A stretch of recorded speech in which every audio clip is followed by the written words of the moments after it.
Austin, just wanted to get your thoughts on the offensive play, what you guys put out there tonight.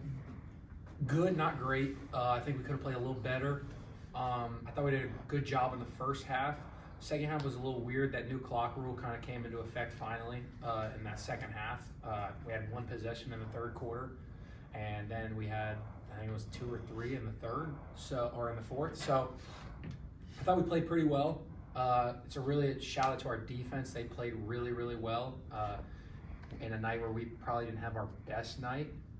They did their job so that we were able to do enough to win the game. So really proud of the guys around the field. When I say we played good, not great, I probably put that more on myself than the rest of the group. I thought the offensive line did a really good job. I don't know if we gave up any sacks. I thought the receivers did a really good job. Running backs did a really good job. So personally, probably could have played better, but proud of the group. Tyson mentioned the chemistry the two of y'all seem to have. Could you talk about that a little bit? You seem to find Easton a lot. Yeah, Easton's done a really great job. He's just a really reliable kid, always in the right spot, high motor, good football IQ. So he's just a really savvy player. But in all seriousness, he does a really good job out there. One thing I love about Easton is when his name's called, he doesn't blink. Really just handles his business like a man. Picks up that rifle when his number's called and goes out there and does his job. So I'm really proud of the way he's handled his business and the way he's kind of conducted himself to where now he's a reliable person. And when I see him out there, I have full trust in him. Yeah, Easton, just I guess kind of take us through your progression and just how much your confidence is growing now that you're in this role. You know Austin's going to be looking for you. Just how much, especially games like this, can you continually kind of build off that? Yeah, I mean, you all are just now starting to see it, but it's kind of been this way for a while, through spring ball and fall camp and then practices in the season. I'm not a new name so far this season, so I wouldn't say it's anything new, just the start of it. Austin, just seeing what the run game was able to do today, any thoughts on that? Because, it's very impressive. Yeah, that's huge. That's going to be super important, especially in conference play. We got dominated in time of possession last week, and a lot of that is because we're throwing the ball so much, we weren't able to run it and kind of control the ball. And so I'm really proud of the way the offensive line responded. They controlled the ball really well. We were able to run the ball. These guys took a lot of pride in that. MTSU was big and physical up front, so that was a bit of a challenge, but they did a good job. I'm really proud of the way our running backs handled themselves. We had a lot of different guys go out there and make plays. Marquise had a good catch for a distance. Davion scored, receiving a touchdown, and then Elijah and LT did a great job running the ball. So I'm really proud of the way all those guys kind of came out there and played, and especially the offensive line. The Easton's touchdown reception, obviously it wasn't the longest completion that you had all day, but probably one of your best throws and one of the best catches of the night. Tell me about that play. Yeah, it was just a little concept that we like to run in the red zone. And so I started on that side, corner, jumped down on the shorter route. And at that point, I knew I had Easton in the corner of the end zone. And so really it was about just getting over that corner and getting him down in time where he could drag his feet. And Easton ran a really good route, stayed friendly, and I was able to drop it in the corner there to him. And so just a kind of a testament, like I said, savvy player who finds a way to get open and just makes my job easy. And that's all about having touch on your part, right? Sure, yeah. Just having to get it up and down pretty quick. It can't be too much of like a ball in the air like that stupid pick I threw. It's just got to get up and down pretty quickly. So, yeah.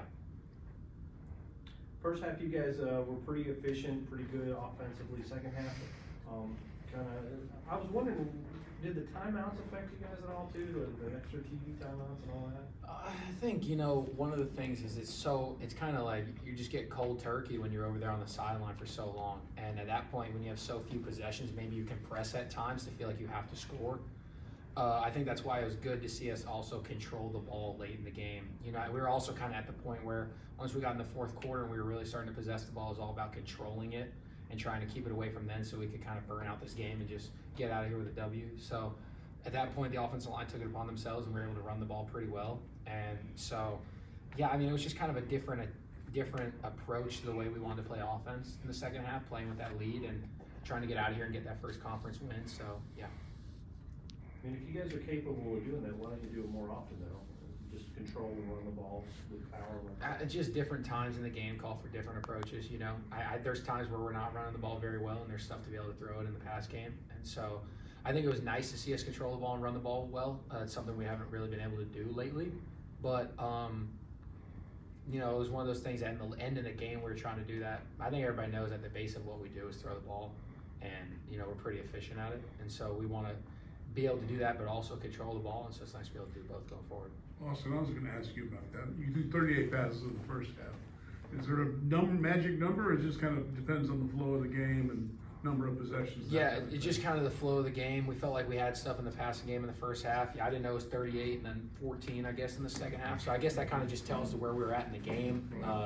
We wanted to be able to control the line of scrimmage and control the ball. I think it was something that, especially after last week, when we had been dominated in that fashion, in that facet of time of possession, I think it was something we wanted to be able to do a better job of this week. And so for us, it was, you know, in the first half, we were really rolling and we were doing what we were doing. And then the second half, we really wanted to dig in and really control the ball and be able to run the ball and impose our will. You guys had 8 possessions in the first half. I mean, that helps to get those extra opportunities from the defense. Yeah, for sure. And like I said, the first and second half were really 2 different games almost. You know, you're getting 3 and outs and friggin' TV timeout every 2.5 minutes. And, you know, and then that second half, like I said, we had 1 possession in the third quarter. I think we may have got the ball like with 30 seconds in the end of the third quarter to start our second possession of the second half. But yeah, so it's just such a different two games. And so I think that's kind of why you see the flow of the game go that way and maybe the play calling. But I trusted and was happy with what Coach Helton was thinking at the time of digging in and really trying to control the ball and be able to run the ball. And sometimes that's what the game calls for. It's very similar to like last year against UAB when we had to run the ball a lot. We controlled the ball a lot. And that's kind of was the game plan. I felt that was kind of what we were trying to do in the second half. You guys think you can get into a rhythm playing on weeknights over the next month? Yeah, you know, it's just going to be all about just developing a schedule. You know, it's like you just got to look at a Tuesday like it's a Thursday. You got to look at a Sunday like it's a Wednesday, a Saturday like it's a Tuesday. You kind of just got to almost like when you were on holiday break as a kid in school and you kind of didn't know what day of the week it was. It's kind of got to be like that and just think about it like in football terms, hey, it's Tuesday, but it's really Saturday. So it's just going to all be about kind of focusing and realizing just like what the job is at hand. And that's all goes back to like how we try to approach everything here. It's just be a pro and at your job and kind of handle it that way.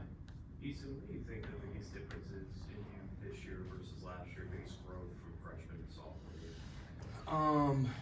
Growth, probably just knowing the offense, getting comfortable out there. I mean, yeah, as a true freshman coming in, especially with my size and, you know, I don't really pass the eye test, so it's hard to get out there. But just the longer I was here and the more and more consistent I was and showing the coaching staff that I can go out there and really, really play, I think that's really what it was. Has that kind of carried, I guess, a chip on your shoulder in a way with size? Yeah, for sure. I mean, I've always been that way, though.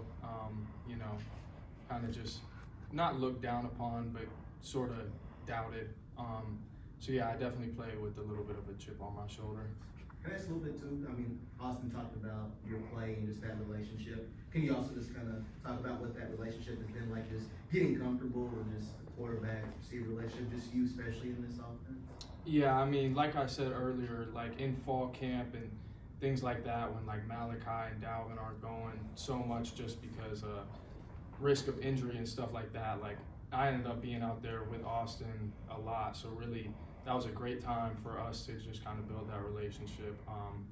So yeah, that's really where that came from. Thanks, guys. Appreciate y'all.